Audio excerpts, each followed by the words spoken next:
হাঁটু গেড়ে বসে ছক্কা হাঁকালেন, লং অন দিয়ে বল গিয়ে পড়ল গ্যালারিতে। সূর্যকুমার যাদবের 50 না হলেও ধারাবাহিকতার অনন্য উদাহরণে তিনি ঠিকই পরিণত হয়েছেন। ইন্ডিয়ান প্রিমিয়ার লিগের মঞ্চে লাগাতার 25 রানের বেশি করলেন এবারের আসরের প্রতিটি ম্যাচে।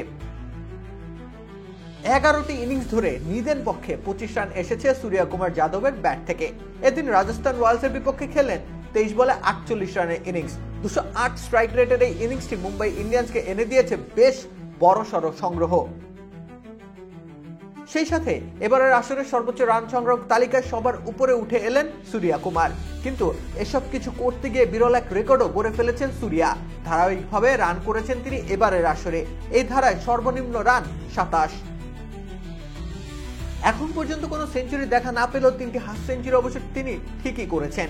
তাছাড়া তার স্ট্রাইক রেটও বেড়েছে গেল আসরের তুলনায়। 175-এর বেশি স্ট্রাইক রেটে ব্যাট চালাচ্ছেন।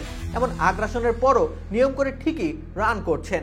11টি টি-20 ইনিংসে নিদেন পক্ষে 25 রান করা চারটিখানি কথা নয়। বাছাই করা আলু আর স্পাইসি সিজনিং এ প্রাণ পোটাটা চিপস নাকি বিস্কিট খেয়ে বুঝে নাও।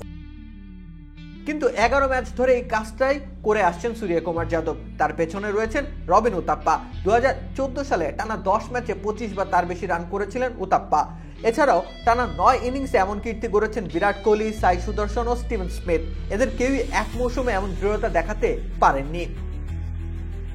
আগ্রাসনের সাথে দৃঢ়তা আর ধারাবাহিকতার এমন মিশেল স্রেফ সূর্যার পক্ষেই সম্ভব। উইকেটের চারিপাশে দারুণ সব শট খেলতে পটু তিনি। তাকে আটকে রাখা ভীষণ কঠিন, তাই তো তাকে প্রলোভন দেখিয়েও উইকেট তুলে নেওয়া প্রায় অসম্ভব। তার 66 গড় অন্তত সে কথাই বলে। রাকিব হোসেন রুম্মান, খেলা 71।